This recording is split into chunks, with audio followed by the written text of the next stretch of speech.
기도드리겠습니다.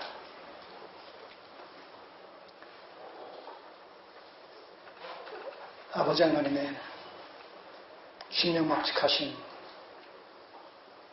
구속의 경륜을 봅니다.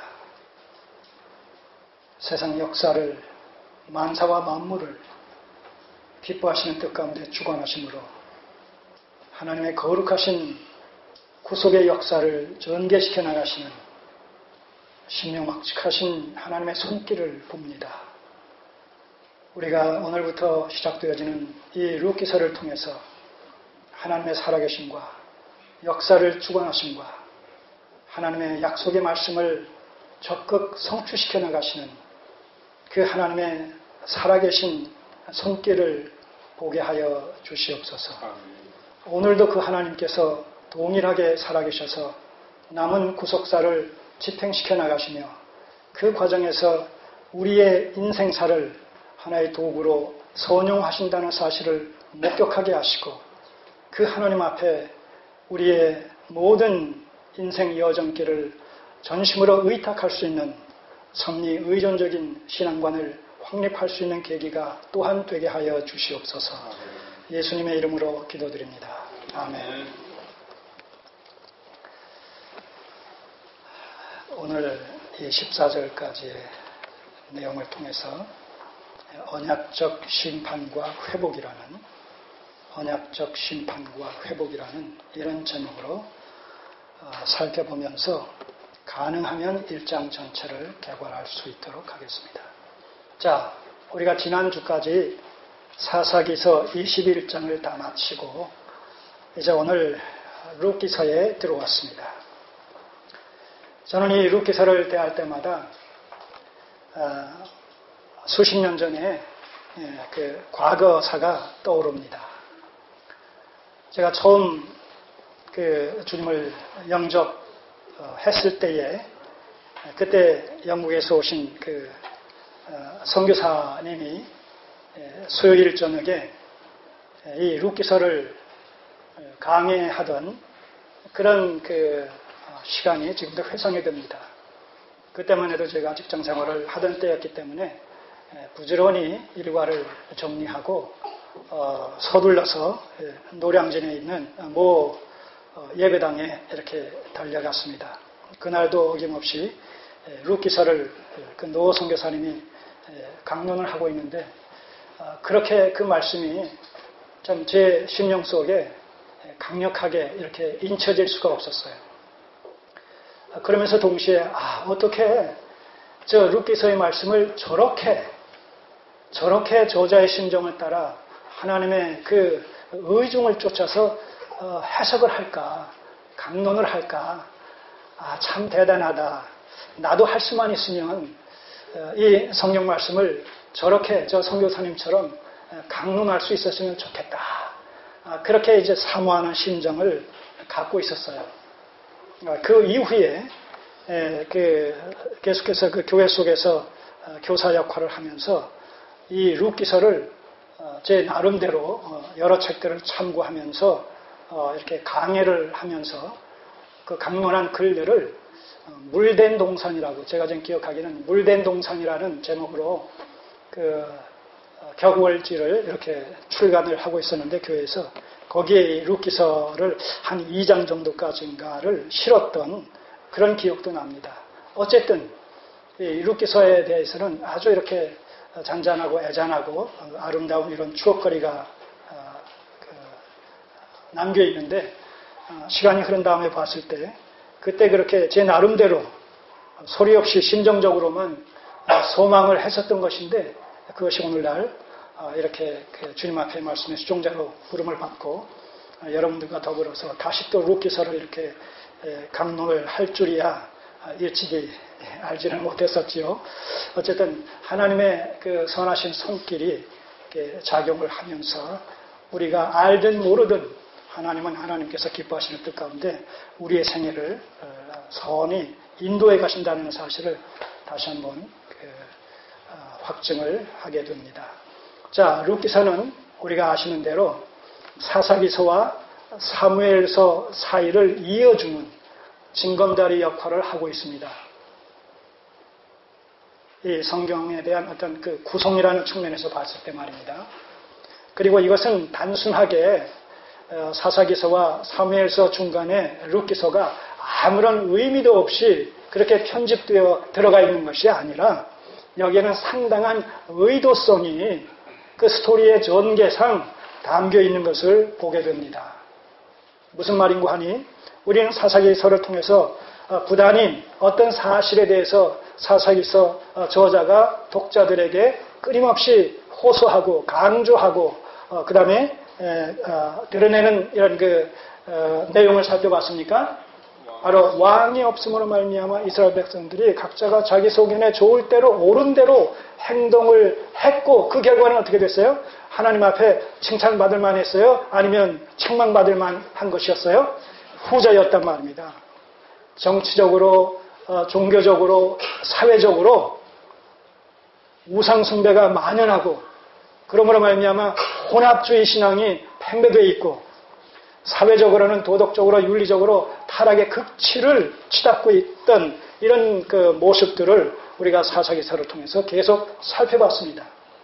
만약 그 상태로 계속 나아간다면 하나님의 무서운 징계와 심판이 내려질 수밖에 없지 않겠느냐라는 일말의 두려움조차도 우리가 감출 수가 없는 이런 심정을 가지고 사사기서를 살펴봤습니다. 자, 그런 의미에서 이 사사기서는 독자들을 향해서 이 이스라엘의 패역한 이스라엘, 이 타락한 이스라엘, 종교적으로 배도하고 있는 이 이스라엘을 다시 회복시키기 위해서는 강력한 중앙집권적인 통치권을 발휘하는 하나님의 마음에 합한 왕이 절대적으로 필요하다. 그러므로 말미암아 그 왕으로 말미암아서 통치권과 더불어서 통치의 수단이 되는 하나님의 말씀이 강력하게 이렇게 시행되어져야 되겠다라는 사실에 대한 간절한 소원함을 우리는 사사기서를 통해서 충분히 확인을 해봤습니다. 자, 그럼 사무엘서로 넘어가면 어떤 내용들이 전개되고 있습니까? 사무엘이라는 선지자를 하나님께서 세우시는 가운데 동시에 이스라엘의 왕을 세우셔서 이스라엘이 명실상부한 신정국가로서 왕정의 이런 체제 속에서 하나님의 나라를 현시하는 신정 왕국으로서의 이런 모습을 드러내시는 것을 우리가 보게 된단 말입니다. 그런 의미에서 사무엘 선지자는 그 왕에게 기름 붓고 그를 왕으로 세우고 또 하나님을 대신해서 신탁을 받아서 그 왕의 어떤 경호원으로서의 어떤 이런 역할을 수행할 수 있는 적임자로서의 이런 선지직의 역할과 등장이라는 그런 의미가 함께 어우러져 있습니다. 자, 그러니까 사무엘서에서는 구체적으로 사울 왕이 등장하고 그 다음에 그 뒤에 이를 이어서 다윗 왕이 등장합니다. 그리고 사사기에서는 왕의 필요성이 절실히 요청되고 있습니다.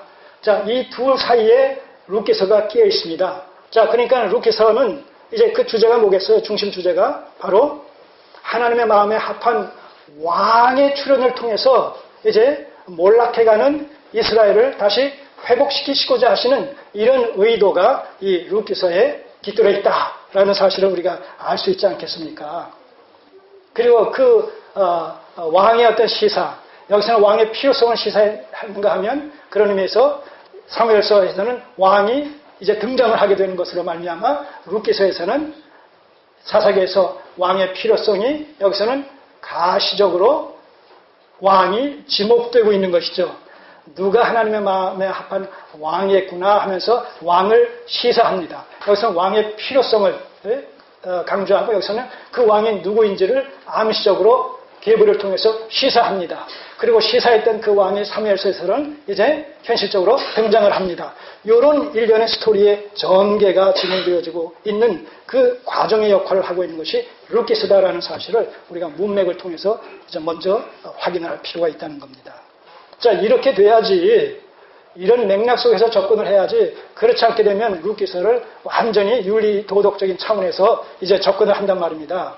엘리멜렉의 가정사에 대해서 이야기를 하고 그 루시의 남편을 잃었기 때문에 보아스와 재혼을 하는 것을 통해 가지고 그 자녀를 통해서 계대 혼인법에 의해서 그 다음에 이 엘리멜렉의 이런 그 혈통을 유지케 하는 그런 과정 속에서 룻의 시어머니에 대한 그 갸륵한 애정과 하나님에 대한 전폭적인 신뢰, 믿음 뭐 이런 식으로 정리를 한단 말입니다.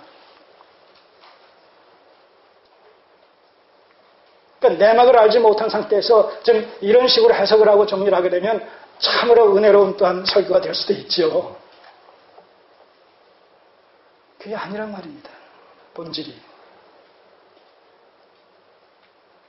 그래서 누구나 성경을 가지고 해석할 수 있어요. 누구나 성경을 가지고 설교할 수 있어요. 그러나 하나님의 마음에 합한 해석과 하나님의 마음에 합한 설교는 그렇게 쉽게 할 수가 없다는 겁니다. 여기에 문제가 있는 거예요. 하나님의 마음의 중심을 헤아릴 수 있는 계시적인 안목과 영적인 통찰력이 요구된다는 것이죠. 그런데 이것조차 내가 하고 싶어서 되는 것이 아니에요. 하나님께서 그런 은혜를 베풀어 주셔야지 되는 것이지. 그렇지 않습니까? 여러분들이 언약교회에 오고 싶으셔서 오셨어요? 아니란 말입니다. 다 뒤를 돌아보면 그럴 만한 사연이 다 있는 것이죠. 자, 그럴 만한 사연이 곧 뭡니까? 다른 말로 얘기하면 하나님의 섭리란 말입니다. 하나님의 선하신 손길이란 말입니다. 올 수밖에 없었던 그런 필연적인 당위적인 그 과정, 이게 하나님의 섭리란 말입니다. 이게 하나님의 섭리예요. 제가 인천에서 사역을 정리하고 서울로 올라올 때는 사역 안 할 것으로 하고 올라왔단 말입니다. 이제 안 할 것으로. 그런데 하나님께서 임경호 성도님을 통해 가지고 또 다리를 잇게 하시고 다시 목회 현장으로 불러내시는 이런 역사.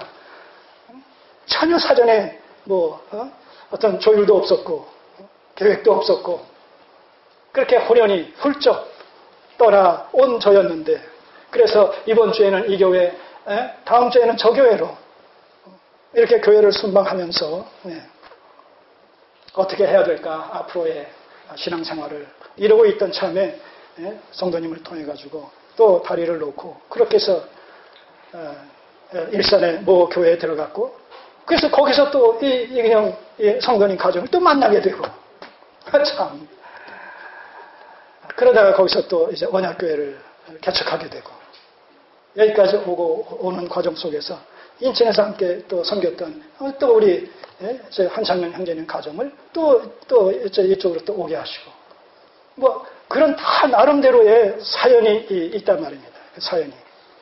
현실적으로 보면 다 그것이 우연한 사건 같지만 이제 여러분들이 룻기서를 보세요.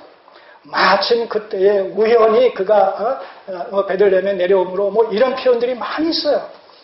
하나님의 절대 주권적인 섭리의 손길과 역사를 주관하시는 그런 그 주권자 하나님의 살아계심을 우리는 룻기서 도처를 통해서 살펴볼 겁니다. 그런데 그 하나님이 룻기서에서만 나타난 그 일만을 갖다 성취하시는 제한된 그 하나님이 아니라 그 하나님이 오늘도 살아계셔서 이 세상 역사를 주관하시고 하나님의 남은 구속사를 집행해 나가시는 일에 오늘 살아있는 여러분과 저를 갖다가 이 룻기서에 등장한 인물들을 통해서 하나님께서 하나님의 뜻을 이루셨듯이 그렇게 이 시대의 하나님의 구속사를 성취시켜 나가시는 일에 이 시대의 성도들인 여러분과 저를 그와 같은 방식으로 그와 같은 원리로 그렇게 선용하신단 말입니다. 얼마나 멋진, 얼마나 참 그 가치 있는, 의미 있는 일입니까? 이 사실이.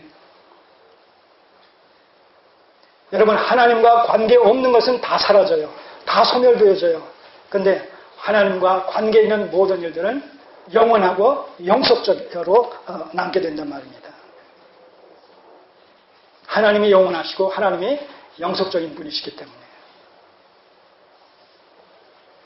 자, 그런 그 기대감을 가지시고 룻기서를 통해서 하나님께서 어떻게 나타나시고 계시는지, 어떻게 역사하고 계시는지 그 실질을, 그 실상을 우리가 생생하게 목격할 수 있는 그런 그 은혜의 자리들이 됐으면 좋겠습니다. 자, 언약적 심판과 회복이라는 이런 그 제목으로 살펴를 보겠습니다. 자, 이 1장은 크게 세 등분으로 세 단락으로 나눠볼 수가 있어요. 1절에서 5절까지 엘리멜렉 가정이 가나안에서 모압으로 이주하는 사건이 소개되고 있습니다. 그리고 6절에서 18절까지의 두 번째 단락에는 다시 하나님께서 이 가나안 땅 베들레헴에 그 양식을 주셨다. 기근이 사라지고 이제 풍년이 도래했다라는 것으로 말미암아 하나님의 회복의 역사가 소개되고 있고 그 회복을 쫓아서 이 나오미가 다시 베들레헴으로 귀환하는 이런 내용이 소개되고 있습니다. 그리고 나머지 19절에서 22절까지는 이제 그들이 베들레헴으로 돌아오는 그때가 바로 보리 추수 시작할 때였다. 그 22절 마지막 절을 보세요. 22절을 한번 보세요. 나오미가 모압 지방에서 그 자부 모압 여인 룻과 함께 돌아왔는데 그들이 보리 추수 시작할 때에 베들레헴에 이르렀더라. 예. 자, 이 마지막 문단 19절에서 22절까지를 바로 역사를 주관하시는 그 하나님의 절대 주권적인 섭리의 손길을 여기서 보게 됩니다. 베들레헴의 보리 추수 때를 맞춰서 하나님께서 저들을 베들레헴으로 인도하신 사건이 이제 세 번째 문단을 통해서 소개됩니다. 자, 간략하게 오늘 성찬 예식 때문에 시간이 많이 갔기 때문에 간략하게 한번 살펴보도록 하겠습니다. 시간이 되면 다행스럽지만 아니면 일부 부분만 살펴보고 다음 주로 넘기도록 하겠습니다. 자, 첫 번째 단락 1절에서 5절까지 엘리멜렉 가정의 모압 이주와 몰락이라는 이런 주제로 한번 살펴보겠습니다. 자, 1절 보세요. 사사들의 치리하던 때에 그 땅에 흉년이 드니라. 자, 룻기의 배경이 어디라는 거예요? 사사시대였다는 것이죠. 자, 그런 의미에서 룻기서는 사사기서의 연장선상에서 봐야 된다는 거예요. 예. 자, 그렇다면 이 사사들의 치리하던 때를 우리가 어떻게 정리했습니까? 사사기를 통해서 예, 왕이 없어서 자기 속에는 좋은 대로 행하던 이스라엘 백성들의 종교적인 또 정치적인 그리고 사회적인 극한 타락상과 배도의 이런 그 실상을 목격했습니다. 하나님의 심판이 떨어지기 직전에 아주 위태로운 이런 상황과 영적인 이런 깊은 암매에 빠져 있었던 이런 이스라엘의 상황을 우리가 충분히 추정을 할 수가 있었습니다. 자, 그러한 때에 그 땅에 흉년이 들었다라고 한다면 이 흉년은 자연재해일까요? 아니면 하나님의 진노와 심판의 일환일까요? 전자의 후자의? 후자일 수밖에 없다라는 사실을 우리는 문맥 속에서 충분히 확인을 할 수가 있습니다. 왜냐하면 사사들의 치리하던 그때에 그 땅에 흉년이 들었기 때문에 이 사사시대의 이스라엘의 이런 상태와 그 땅에 임한 흉년과는 불가분리의 내적 관계성을 맺고 있다는 사실을 우리가 충분히 감지할 수가 있기 때문에 그렇습니다. 하나님께서는 하나님의 친백성들을, 하나님의 자녀들을 때때로 영적 성숙을 위해서 고난과 시련을 허락하시지만 또 저들이 잘못했을 때 그것을 교정하기 위해서, 그것을 훈육하기 위해서, 그것을 회개하여 돌이키게 하시기 위해서도 하나님의 수단과 방편으로 이런 그 고난을 주신다는 사실을 성경을 통해서 알고 있습니다. 자, 1절에 이 흉년은 그런 의미 속에서 이스라엘 백성들의 영적인 상태와 불순종과 불신앙적인 이런 패역한 상태와 아주 밀접하게 연관되어진 하나의 징계와 심판의 수단으로 내려진 흉년이다라는 사실을 알 수가 있습니다. 자, 그럴 때 어떤 사건이 지금 연속적으로 이어집니까? 유다 베들레헴의 한 사람이, 이것은 유다 지파 사람이라는 얘기예요. 유다 베들레헴의 한 사람이 그 아내와 두 아들 데리고 모압 지방에 가서 우거하였는데, 자, 모압은 요단강에서 동편 지역이죠. 네. 지금 가나안 하나님께서 약속의 땅으로 주신 그 지경은 요단강 서편 지역입니다. 그러니까 서편 지역에서 요단강을 건너서 이제 동편 지역으로 이렇게 이제 그 이주를 한 거죠. 이사를 한 거예요. 자, 이사를 했다. 약속의 땅, 이 가나안 땅은 어떤 땅입니까? 약속의 땅입니다. 가나안 땅은 구속사적인 의미와 언약적인 의미가 동시적으로 공존하는 땅입니다. 가나안 땅이 구속사적인 의미가 있다는 것은 뭘 얘기합니까? 출애굽 사건을 통해서 구원받은 이스라엘 백성들이 그 구원의 실질을 누릴 수 있는 현장이 가나안 땅이라는 거예요. 그 구원의 실질을 어떻게 누립니까? 가나안 땅에서 그 땅을 분배받음으로 말미암아 분배받은 땅에서 자활적인 삶을 사는 것을 통해서 그 풍성한 소출을 통해서 자급자족하는 삶을 통하여 저들은 구원의 실질을 누리는 삶을 만끽할 수가 있었다는 거예요. 왜냐하면 출애굽 사건 이전에 저들의 삶은 어땠습니까? 노예 생활이었단 말입니다. 그러나 가나안 땅에서 분배받은 땅에서 저들이 자급자족하면서 자활의 삶을 사는 것은 뭐예요? 이것은 자유인의 삶이란 말입니다. 그것은 동시에 출애굽 사건을 통해서 하나님께서 허락하신 구원의 실질을 그 자활의 삶을 통해서 만끽하는 천국의 삶을 바로 반영하는 그런 의미가 담겨 있단 말입니다. 그래서 가나안 땅은 그런 의미에서 계시의 점진성이라는 원리에서 봤을 때 뭐예요? 하나님의 나라의 모형과 예표적인 이런 그 성격을 띤 현장이 가나안 땅이다라는 거예요. 자, 이런 구속사적인 의미가 있으니까 흉년이 들었다고 해서 그 가나안 땅을 떠났다라는 사실은 뭐예요? 스스로가 구원의 삶을 포기한 것이나 다름없다는 거예요. 스스로가 구원과는 단절되어진 이런 그 삶을 살기를 원했다는 것과 본질에서 다를 바가 없다는 거예요. 무슨 일이 있어도 저들은 가나안 땅을 떠나서는 안 됩니다. 왜냐하면 그것은 약속의 땅, 언약의 땅, 하나님께서 아브라함 언약을 통해서 주시겠다고 약속하신 그 약속의 땅의 그런 그 현장이었기 때문에. 자, 약속의 땅이었다는 사실은 뭐예요? 그 땅이 결코 어떤 경우라도 빼앗겨질 수도 없고 또 거기서 내쳐질 수도 없다라는 의미가 담겨 있단 말입니다. 그러니까 이 더더군다나 유다 지파의 엘리멜렉이라는 것은 또 다른 구속사적인 의미가 있어요. 언약적이고 구속사적인 의미가 있는데 무슨 의미예요?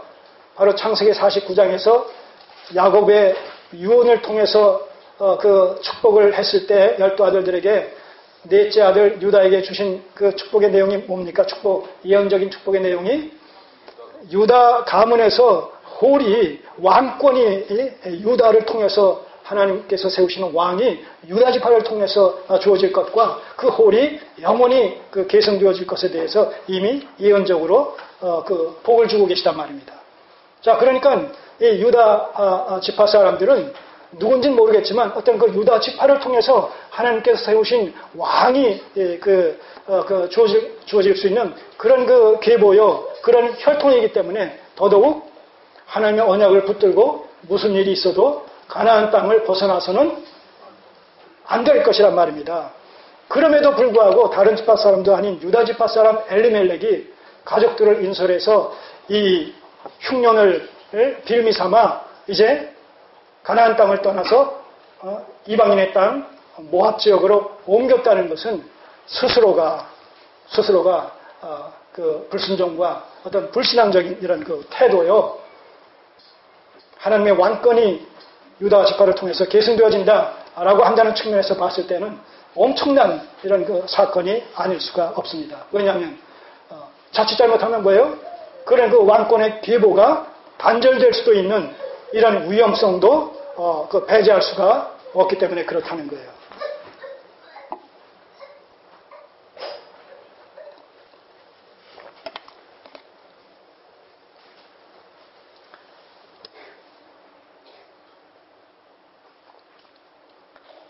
우리 그리스도인들이 현실을 살아가면서 여러 가지 고난과 시련이 올 때 성경적으로 그 의미를 바르게 해석하고 정립하지 못하고 적용하지 못하고 믿음의 인내를 가지고 때를 기다리지 못하며 어떤 결과를 초래하는 경우가 빈번합니까? 시험에 들고 낙심하고 좌절해서 그 고난과 시련과 그 핍박으로 말미암아 믿음에서 떠나는 경우가 종종 있을 수 있다는 거예요. 그리고 그것은 참으로 불행한 것이죠. 오히려 그 고난과 시련은 궁극적으로 우리에게 유익한 겁니까? 아니면 불리한 겁니까? 유익한 거란 말입니다. 여기서도 보세요. 이 룻기서에서도 이 흉년으로 말미암아 이들이 가나안 땅을 이주할 수밖에 없었고 또 그것으로 말미암아 계속해서 엄청난 이런 시련을 겪게 되고 결국은 엘리멜렉 가정이 몰락하게 되는 이런 지경에까지 이릅니다만 하나님께서는 그 가운데서 이 가정을 다시 회복시키시고 다시 세우셔서 바로 그 룻과 보아스와의 만남을 통해서 예수 그리스도의 계보를 잇는 이런 엄청난 축복의 현장에 이 가정을 인도하시는 것을 보게 된단 말입니다. 문제는 오늘 내가 어떤 상황에 있느냐 중요합니다. 그러나 오늘의 삶은 내일의 삶을 향한 하나의 과정이라는 거예요. 오늘로서 삶이 끝나는 것이 아니란 말입니다. 오늘은 어제의 연장이요.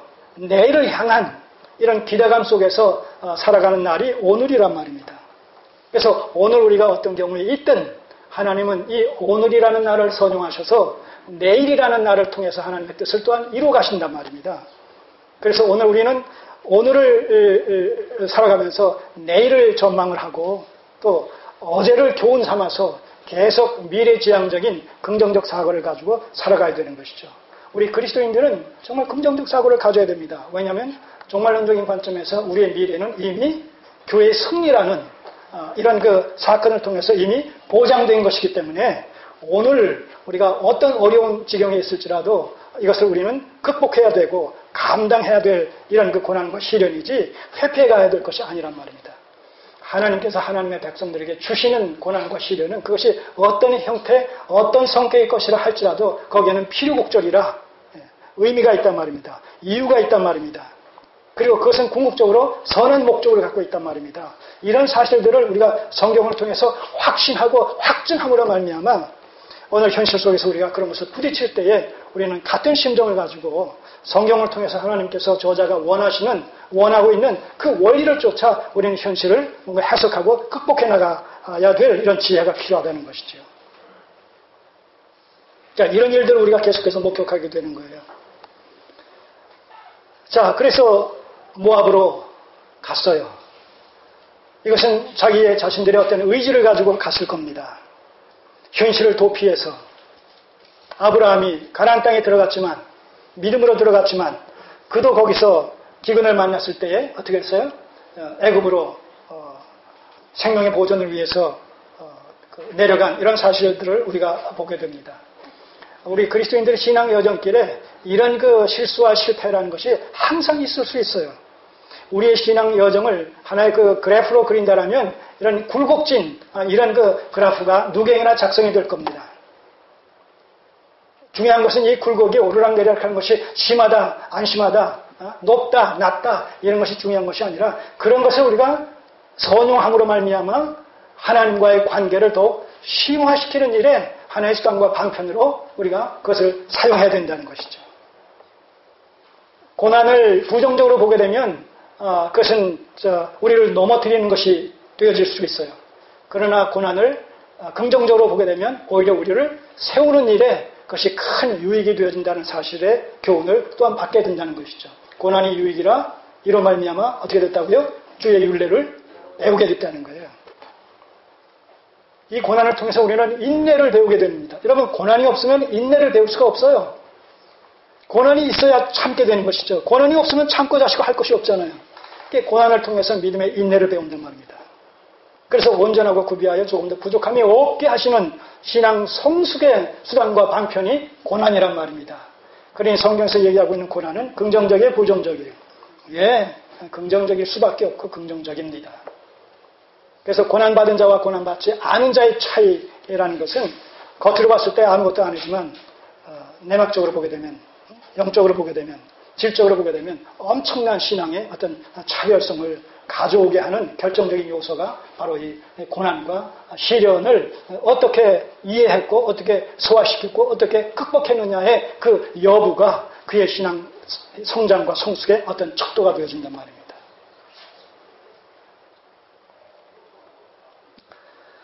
자, 이들이 이제 그럼에도 불구하고 피해서 왔어요. 온 결과 어떻게 됩니까? 엘리멜렉이 2절에 보면 엘리멜렉이 그 아내의 이름은 나오미요 두 아들의 이름은 말론과 기련인데 그들이 모압 종에 들어가서 거기 유하더니 나오미의 남편 3절에 엘리멜렉이 죽게 돼요. 살 길을 찾아왔는데 오히려 거기가 죽음의 장소가 되어버렸단 말입니다. 이게 우리의 계획하는 바예요.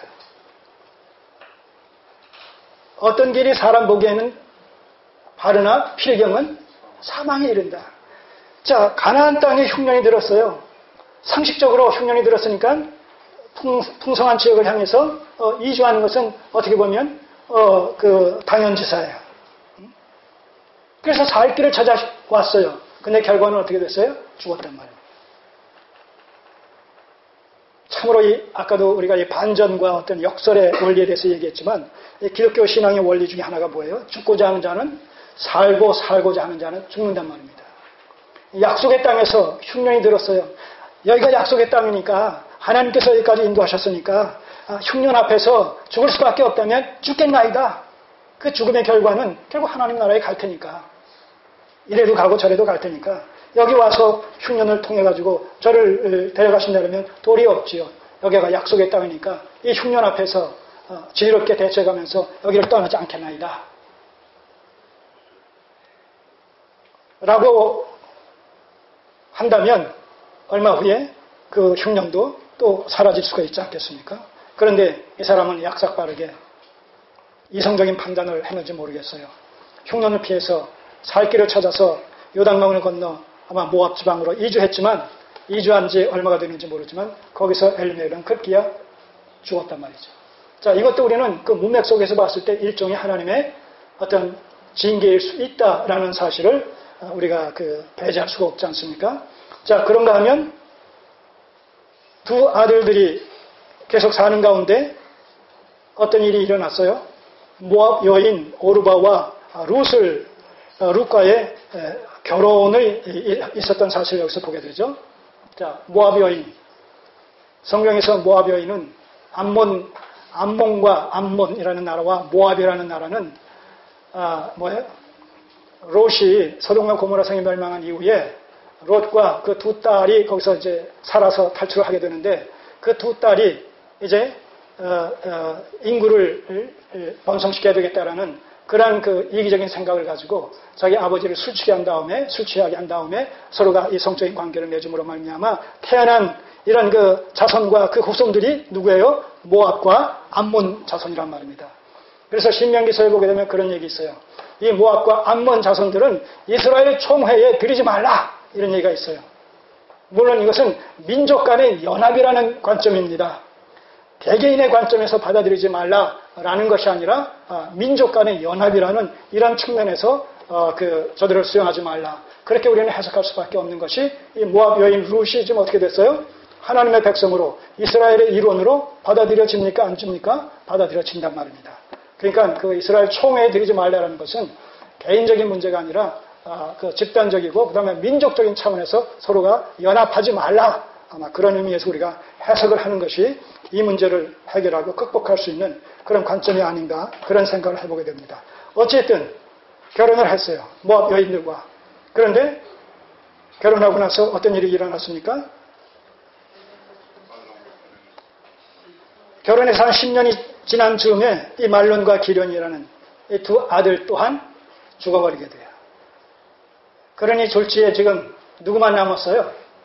시어머니 나오미와 두 과부 며느리 이 오르바와 룻만 남았단 말입니다. 졸지에 엘리멜렉 가정이 지금 어떻게 됐어요? 몰락하게 될 그런 처지란 말입니다. 그 뒤에 이런 문장에서도 나옵니다만서도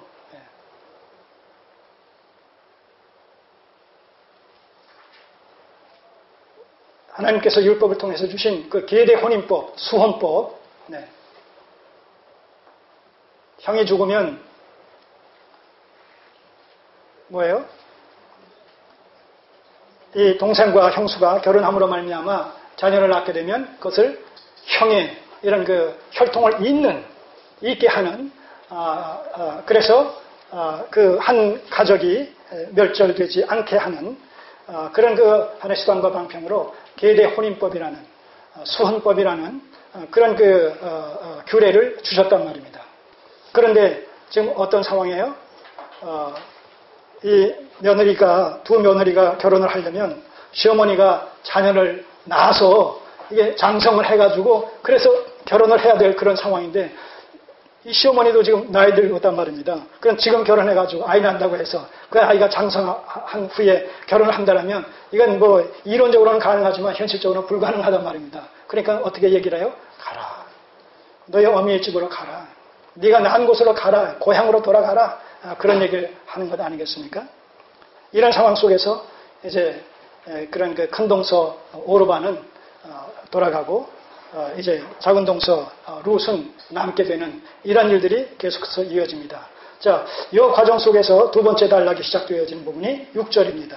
자, 6절 보시고 이것만 보고 오늘 정리하도록 하겠습니다.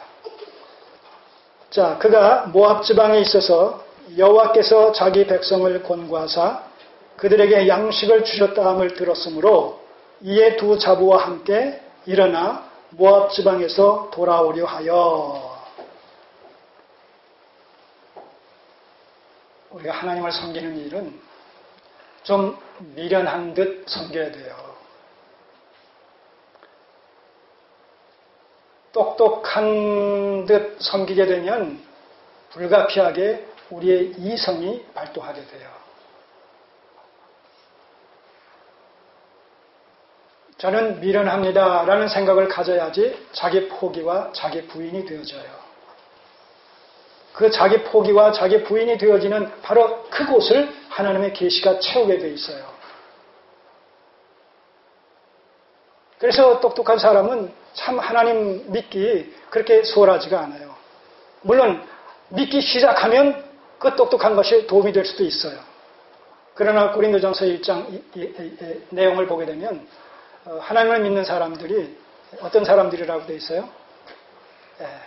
그렇게 썩 많이 배운 사람들 아니라는 거예요.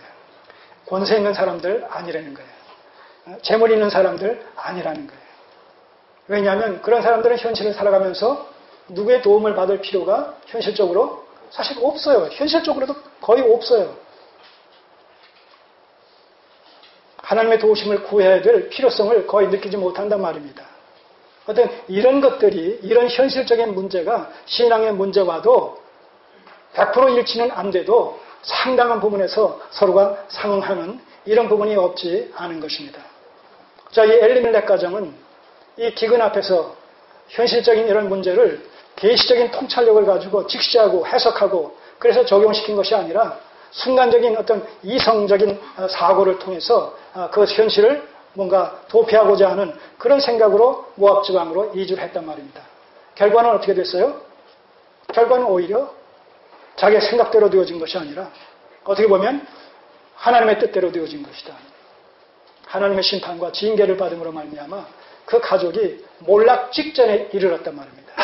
사실 더 이상 어떤 결혼의 계기가 되어지지 못한다. 계대 혼인법에 의해서 수혼법에 의해서 적임자가 나타나서 이 가정과 이 여인과 결혼을 하고 나오미가 아니라 그 자부와 결혼을 하고 그렇게 해서 자녀를 낳아주지 않는다면 엘리멜렉의 계보는 이제 끊길 수밖에 없는 이런 그 위기의 상황 속에 처해 있단 말입니다. 우리의 지혜로 우리가 생각하고 결정했지만 그 결국은 뭔가 실패와 사망의 이런 길에 이르는 것을 보게 됩니다.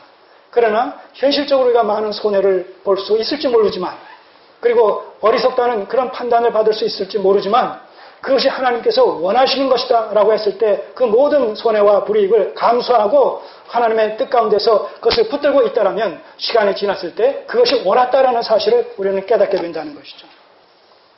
우리는 신앙 여정 속에 이런 것을 수없이 반복합니다. 수없이 반복하면서도 우리는 여전히 또 어떤 문제가 나가면 또 이성을 먼저 발동시키는 이런 또 그 미련함을 우리가 포기하지 않는 우리의 그 어리석음을 또 보게 되는 것이죠.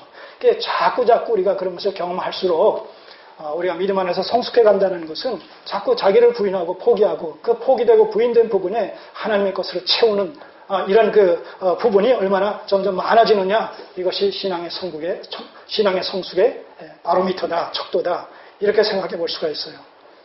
여기서도 볼 수 있잖아요. 그래서 5절까지의 내용은 정말 절망의 상태예요. 더 이상 이들에게 어떤 기회가 주어지지 않는 것 같아요. 자, 그런데 6절로 넘어가면 그가 모압 지방에 있어서 어떤 식으로 들었는지 모르지만 여호와께서 자기 백성을 권고사라는 돌봐서 불쌍히 여기셔서 그들에게 양식을 주셨다 함을. 자, 그러니까 양식을 주신 것은 어떻게 된 거예요? 흉년이, 기근이 끝났다는 거 아니겠습니까? 예. 풍년이 이제 찾아왔다는 것 아니겠어요? 전도서 기자는 뭐라고 얘기합니까? 천하의 범사가 기한이 있고 모든 목적이 이룰 때가 있다라고 전도서 3장 1절에서 얘기합니다. 여러분, 하나님의 섭리 역사는 섭리의 3요소 뭐예요? 때를 따라 사람을 수단과 방편 삼아, 그리고 사건, 환경을 또 하나의 근거 삼아서, 이게 섭리의 3요소예요.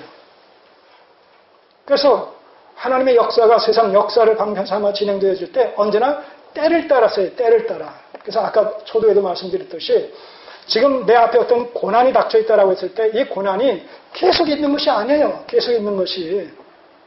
우리는 모르지만 하나님께서는 정해놓으셨다는 거예요. 여러분, 올 여름 참으로 무더위였어요. 정말 힘들었어요. 네.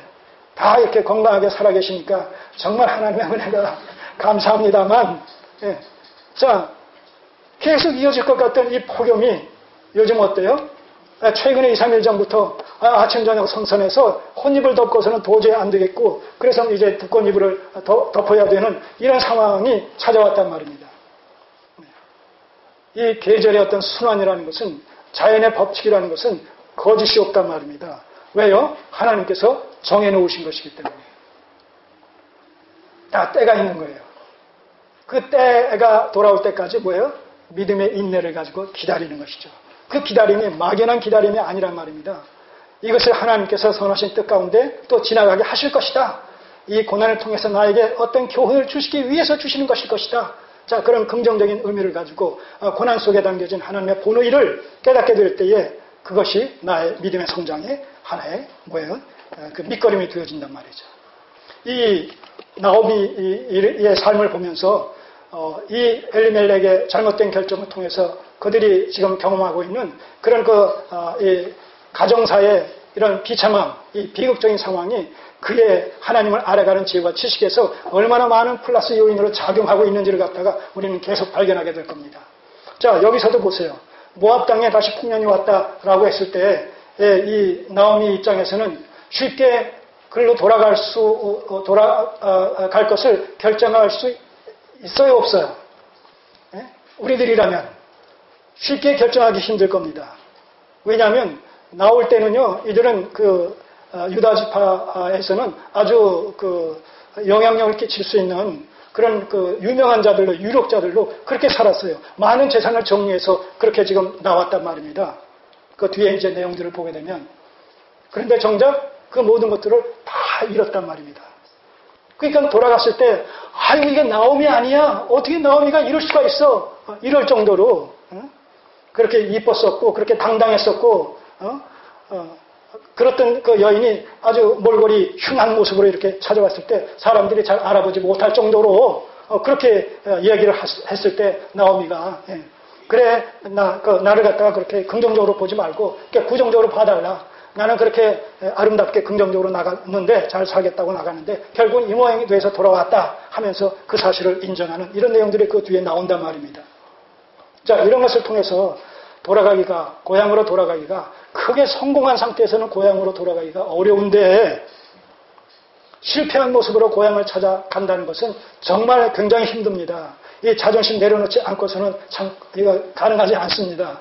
그런데 지금 나오미가 그 소식을 듣고, 양식을 주셨다는 소식을 듣고 베들레헴을 향해서 떠나갈 것을 결심했다라는 사실은 뭐예요? 그 엘리멜렉 가정의 그런 몰락 과정 속에서 이 나오미는 많은 것을 깨달은 것 같아요. 그리고 하나님을 향한 신앙이 일편단심, 초지리관 변하지 않은 것 같아요. 바로 그런 의미에서 고향으로 돌아간 것은 이건 이성적인 판단이 아니라 신앙적인 결단이었다. 이렇게 우리는 해석할 수밖에 없는 것이죠. 하나님 앞에서 내린 결단. 사람 앞에서 내렸다면 아마 돌아가지 못했을 거예요. 그러나 하나님께서 흉년을 주셨는데 이제 다시 풍년을 주셨다. 하나님께서 이제 이스라엘 백성들에게 긍휼을 베푸시려나 보다. 그러니 그 긍휼을 잊기를 나도 원합니다. 라는 심정을 가지고 이제 그 신앙적인 결단을 내려서 두 자부들과 더불어서 이제 베들레헴을 좀 결행하는 이런 모습을 우리가 보게 됩니다. 오늘 현실 속에서 우리도 동일한 이런 그 상황에 얼마든지 처할 수 있습니다. 그럴 때 다시 한번 말씀드리지만 이성을 앞세우거나 현실적인 이런 관점을 앞세워서 문제 해결의 실마리를 찾고자 하기보다 우리는 명실상부한 하나님의 백성들입니다. 하나님의 백성들은 매사에 그의 나라와 그의 의를 추구하는 삶을 평생토록 살아가야 될 자들입니다. 우리가 궁극적으로 우리가 사모하며 그 다음에 지향해 나가야 될 것은 여기가 아니라 저기라는 것입니다. 이 땅이 아니라 하나님의 나라, 천상의 본향이라는 곳을 향해서 우리는 지금도 순례의 여정길을 걷고 있는, 달려가고 있는 그런 자들이라는 사실을 우리가 염두에 두면서 우리는 범사의 하나님을 인정하고 언제나 하나님의 말씀에 입각해서 살아가는 하나님의 사람들로 날마다 성숙되어 갈 수 있는 우리 각자가 되시기를 주님의 이름으로 소원합니다. 계속해서 다음 주에 이어서 살펴보도록 하겠습니다. 기도드리겠습니다.